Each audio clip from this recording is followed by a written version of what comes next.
Shalom Israel. I'd like to give all praises, honor, and glory to Yahweh, Bashmi Awashai, Bashim Kakwadash, double honors to the apostles and the elders of Great Millstone, and Shalom to Lek out there doing this work of faith and labor of love and true sincerity. All right, and I want to get into a quick topic, just touching on these dreadful times in which we're in, which we're facing the things that are to come. All right, and I want to start off at the book of Luke 21, and I'm gonna start at verse 7, and it says, "And they asked him, saying, Master, but when shall these things be? And what sign will there be when these things shall come to pass? And he said, Take heed that ye be not deceived, for many shall come in my name, saying, I am the anointed, and the time draweth near. Go ye not therefore after them." So this is one of the signs, is because what? People are going to be believing in this person and that person, proclaiming that they're somebody. So the Lord is clearly giving us forewarning, because we know that the Lord ain't coming back here on this earth as a physical man in this time. We know that he's coming back in spiritual form, all right, to wreck shop upon this place.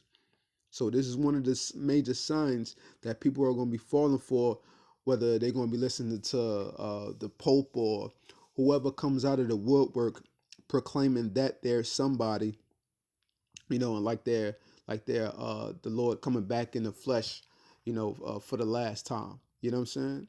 These type of things are going to happen. That I always forget that damn Edomite's name that happened, some years ago, uh, when he said he predicted he knew when the world was going to end and all type of stuff, and people will be believing that type of stuff, man. When the scriptures clearly tell you different, so people would rather believe whatever somebody else say and get all shook up by this, that, and the third, instead of attending directly to what the scriptures say. And most people don't even know the scriptures. Because if they thoroughly did know and understand the scriptures, they would not be going about it in the way in which they are, you know? um, this is, what was I at?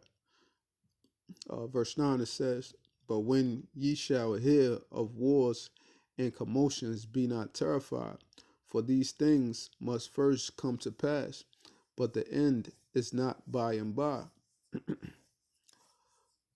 So what are we hearing now about the wars and the rumors of wars? All right, but the end is not just yet, because what we in the midst of hearing the rumors. But I mean, that's been going on for years, you know. But so ultimately, we know that we're in a bittersweet end, but we just can't tell exactly, you know, when the Lord is going to do this. The Lord could drag it out another couple more years. Hopefully, Lord willing, that's not the case. We want to get up out of here as soon as possible, you know. But we waiting, desperately and patiently waiting on the Lord, you know, for this, to bring this society into an end, so we can get up out of here. And so verse 10, it says, Then said he unto them, Nation shall rise against nation, and kingdom against kingdom, and great earthquakes shall be in diverse places, and famines and pestilences, and fearful sights, and great signs shall there be from heaven. So what we hearing about, is some earthquakes that was going on and stuff, a couple years ago, in strange places, here up on the East Coast and in other places of the world. We're hearing about the famines mainly going on down there, in the lower Americas, the different pestilences that Esau is spreading across the world, mainly ran by that damn devil Bill Gates, and what India had ran him out, some years ago or something like that. So he was trying to spread that crap over there, just how he did in Africa with the polio vaccine, killing like 50,000 Hamites. You know what I'm saying? So we hearing about these things, man.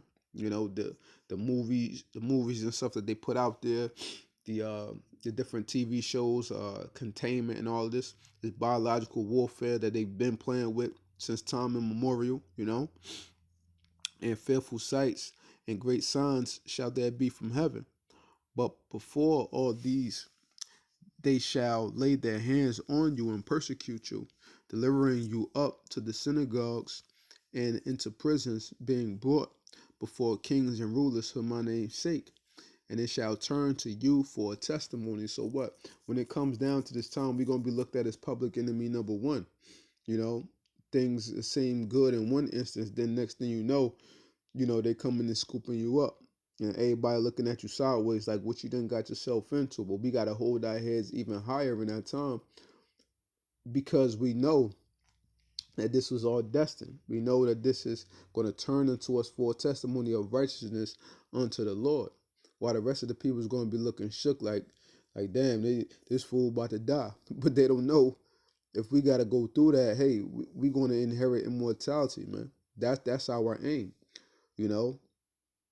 To live, Paul said it best, to live or to die. Yahweh Shah's game. We hope that we live, but you know we don't know what the Most High has in store for us. We just pray and we hope, that He sees us through. The situation. We pray and we hope that we're a part of the elect that He's chosen, as He's called us to do the work. And we hoping that we're chosen, based upon the works in which He had us do, for that to translate over into the kingdom for us. That's what it's all about. You looking for just how the Most High, they're looking for theirs with, and Yahweh Shai, they're looking for theirs with usury. We hoping to get something on the back end of that, man. We hoping to get some type of split on the back end, Um, Verse 14, it says, settle it therefore in your hearts not to meditate before what ye shall answer. For I will give you a mouth and wisdom, which all your adversaries shall not be able to gainsay nor resist.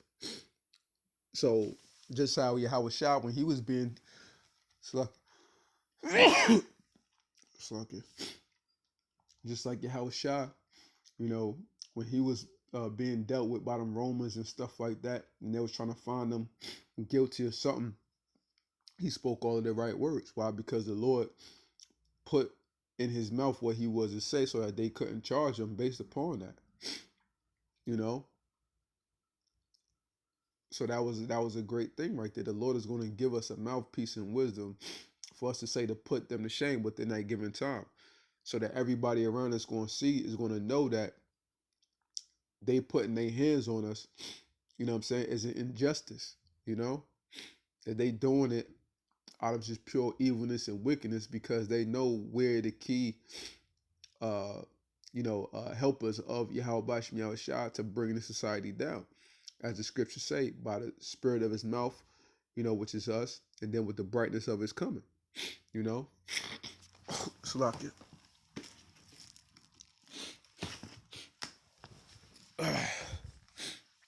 Verse 16, and ye shall be betrayed by both parents and brethren and kinsfolk and friends, and some of you shall they cause to be put to death, and ye shall be hated of all men for my name's sake, but there shall not an hair of your head perish, and your patience possess ye your souls. So we know what the times in which we come into, so that's why be suffering within this world, but it's truly best to be a loner to a degree, as what we're fighting a solo battle, we're fighting a soldier's war, every single day. So when that time comes, of course everybody love their families and different things like that, but you don't want to be caught up in that mindset of, well, this, that, and the third. You want to be focused on the mission at hand.